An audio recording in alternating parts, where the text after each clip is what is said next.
And some of the rain reports coming in now, Salem picked up over 3 inches of rainfall. So the rain will continue to be heavy. I mean, in a matter of 6 hours, we could have 4 foot of water standing out here. Many local farmers are dealing with excessive rain and spring flooding. And they are not only waiting to plant crops, they're also going to extreme lengths to keep their cattle safe and dry. Thank God I have good neighbors and good friends that are helping. It's a great employer that let me have the day off and borrowed me help.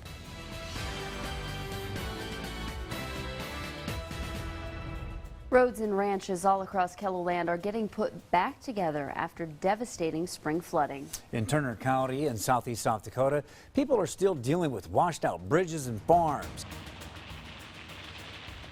Once it fills with water, everything slides around again. And Rob says after 3 inches of rain in early March, his family was stuck here for 12 days because of flooding. I won't ever say I don't want rain, but moderate amounts would be good. As rain keeps falling in KELOLAND, time keeps ticking away for farmers anxious to get into their fields and finally start planting. I've never seen roads like we have them now. I've never seen fields this wet for this long. In conditions like these, Allner's most reliable mode of transportation is a boat his wife just bought him. He can keep track of his livestock while trolling his pasture that's now a lake. The flooding has forced Allner to farm here all by himself. His wife and 2 kids have a job and school to attend, so for the time being, they're staying with relatives down the road. It's hard. I'm a homebody, and it's been really tough. Really tough. March flooding and relentless spring rains have farmers in parts of KELOLAND playing an anxious waiting game. We just keep driving, hopefully you don't find a deep water puddle. And it's a mess. Rob says no cars have been off his property since mid-March, just trucks. His neighbors are stuck in the same pickle as well. They're using a 4-wheel drive tractor to get up and down their driveway. There's a big reason we keep the roads closed around here. This is to keep the public safe so they do not drop a vehicle in a hole that is similar to what's behind us. We're in the millions of dollars of damage.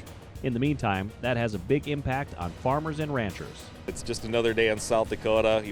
We're here, we'll get through this, we'll make it, but it's just going to take time like anything else. And a lot of patience and positivity. Yeah, I don't think most farmers are going to pack it in. Still, it does take a toll. It's discouraging, but it's, I don't know. It's part of life. Chris started farming about 5 years ago near Platte. This year was different. I drove over there and there he was. And I was able to be with him when he took his last 2 breaths. It's just so hard, and we just need to all rally together to support our farmers. Take a good look at that flag. Now look at this. This is Kokish standing in that same field today by that same flag. The water has gone down, and so are a lot of hopes. As you can see, there's still a lot of water, but as far as Jason is concerned, this field is done. The corn isn't going to mature. It's stopped at that stage. There are no shortcuts on the farm when you're dealing with flooding. Hanging on, Mom.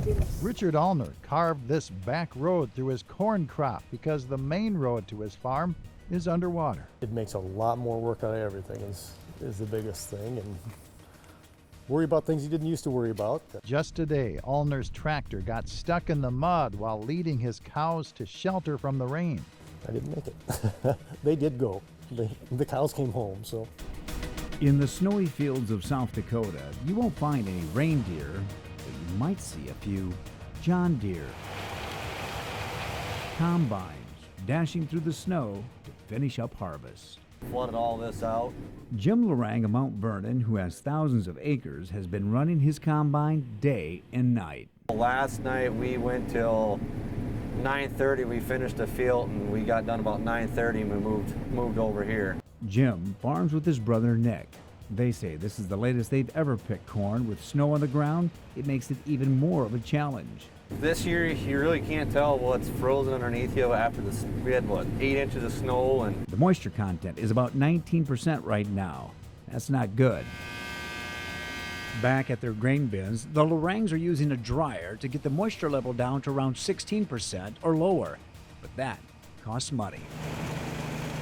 every time we think we're gonna get ahead, then we get weather. You know, it rains or it snows or something, you know. We probably, I don't know, could have planted it, but it was going, so we just kept fighting it and planting it, and that's why we're so late, and the moisture is so high, it just run out of time. Now they're stuck combining in the snow and cold, not ideal for harvesting, especially when the weather doesn't want to cooperate. Like the other night, we got that foggy, misty stuff, and then it froze. Well, then that ice is up the combines, and then you can't do nothing anyway, so you gotta wait for that to melt off, and then, you know, when it melts off, then we get, like that day it was 40 degrees, the roads are muddy, the field's muddy, and we can't get in and out of the fields with the trucks.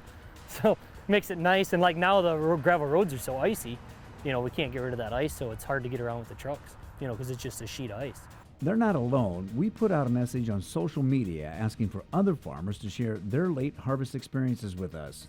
We got video. We personally are about half done with our harvest, and we're going to continue to go through until we can get done or until the snow gets too deep. And pictures from a lot of people in northern South Dakota who are still trying to get their corn out. When we started this spring, we knew it probably wasn't going to be fun. We get done here, I think there's like 700 acres left, so hopefully things go good. We should be done by the weekend. I guess that's what we're here to do, I guess, right? If it was easy, everybody'd like to do it.